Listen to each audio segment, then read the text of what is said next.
রাধে রাধে। জগন্নাথ নামটাই যেন এক আশ্চর্য শক্তি। ভগবান শ্রীকৃষ্ণের এই রূপ ঘিরে রয়েছে এমন সব ঘটনা যা শুনলে আজও অবাক হতে হয়। চলো আজ জানি জগন্নাথ দেবের সেই অজানা অলৌকিক আর রহস্যে ঘেরা কাহিনীগুলো। চলুন তাহলে দেরি না করে ভিডিওটা শুরু করা যাক। প্রথম ঘটনা, মূর্তির হাত পা কেন অসম্পূর্ণ। পুরীর মন্দিরে থাকা জগন্নাথ, বলরাম ও সুভদ্রার মূর্তিগুলির কোনো হাত পা নেই। শুনে অনেক অবাক হন। মূলত এই রূপ এসেছে এক বিশেষ ঘটনা থেকে। কথিত আছে বিষ্ণু এক কাঠুরিয়াকে স্বপ্নে বলেছিলেন তিনি যেন নিরন্তর কাঠ খোদাই করে তার রূপ তৈরি করেন, কিন্তু শর্ত ছিল কাজ চলাকালীন দরজা খুলে দেখা যাবে। রাজা ইন্দ্রদম্ন অধীর হয়ে দরজা খুলে ফেললেন। তখন বিষ্ণু মূর্তি অসমাপ্ত রেখেই অদৃশ্য হয়ে যান। এই অসমাপ্ত মূর্তি আজ আমরা পুজো করি, কারণ তাতেই ভগবান পূর্ণ।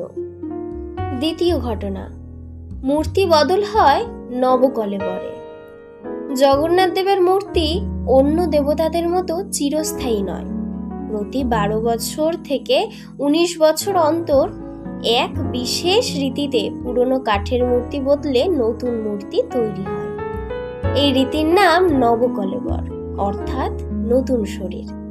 পুরনো মূর্তির ব্রহ্ম পদার্থ গোপনে স্থানান্তর করা হয় নতুন মূর্তিতে, যা অত্যন্ত গোপনীয়। এই ব্রহ্ম পদার্থ কি তা আজও কেউ জানে না, ছুঁতে পর্যন্ত দেওয়া হয় না।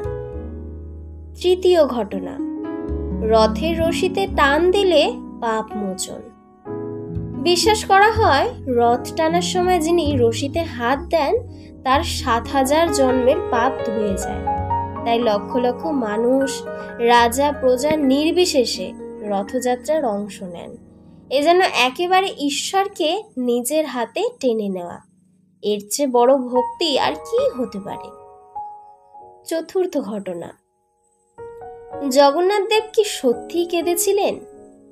একবার জগন্নাথ দেবের নিত্য সেবক দেখলেন মন্দিরের ভেতর জল জমে আছে। জিজ্ঞেস করলে উত্তর মিলল, আজ গোপালদের বিদায়, তারা বৃন্দাবন ছাড়বেন। সেই শোকেই প্রভু কান্না করছেন। এই ঘটনাটি আজও ভক্ত মনে এক গভীর অনুভূতি ছড়ায়। জগন্নাথ কেবল দেবতা নন, তিনি এক সহানুভূতিশীল বন্ধু, ভাই, সন্তান, ভক্তের অন্তরের প্রতিচ্ছবি। পঞ্চম ঘটনা, মন্দিরের চূড়ায় পতাকা বিপরীত দিকে ওড়ে। পুরীর জগন্নাথ মন্দিরের আরেকটি আশ্চর্য ঘটনা, পতাকা সবসময় বাতাসের বিপরীত দিকে ওড়ে। এছাড়াও মন্দিরের ওপরে পাখি ওড়ে না, কিছুর ছায়াও পড়ে না। গম্বুজের মাথার সূর্য চিহ্ন সব দিক থেকে একই রকম দেখা যায়। এই সমস্ত ঘটনা আজও বিজ্ঞান ব্যাখ্যা করতে পারেনি। জগন্নাথ দেব কেবল একটি মূর্তি নন, তিনি অনুভব, তিনি লীলা, তিনি অন্তর্যামী। এই রহস্যময় লীলাগুলো আমাদের শেখায় ঈশ্বর সবসময় ভক্তের পাশে থাকেন, শুধু দরকার একটা নির্মল হৃদয়। ভিডিওটি ভালো লাগলে অবশ্যই জানাবেন এবং সাবস্ক্রাইব করতে ভুলবেন না। কমেন্টে বলুন জয় জগন্নাথ।